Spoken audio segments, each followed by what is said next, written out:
Hello listeners, welcome back to another thrilling episode of Delta Module 1 Radio.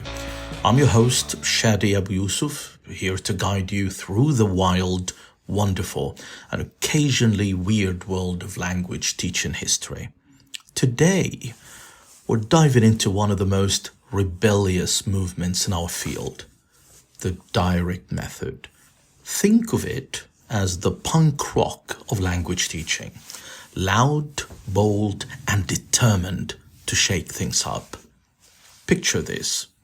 It's the 1880s, and grammar translation is still king. Students are chanting conjugations, memorizing declensions, and wondering if they'll ever actually speak the language. Then along comes the direct method, flipping the table and saying, let's teach languages by speaking them? Revolutionary, right? At the time, it was practically heresy. This method wasn't invented by one mastermind, but by a group of rebels known as the Reform Movement. They were fed up with kids suffering through lifeless grammar drills and decided to focus on speaking. Suddenly, classrooms become lively with question and answer sessions, storytelling, and pronunciation drills. And let's not forget the phonetic alphabet.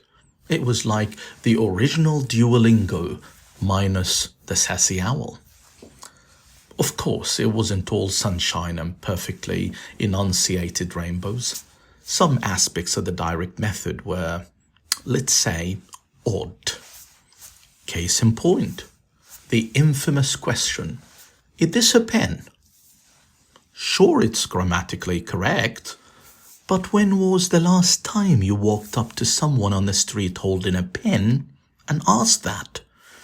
And don't even get me started on coursebook gems like, is this a black pen or a tall policeman?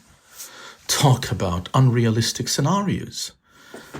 Despite its quirks, the direct method stuck around, and for good reason.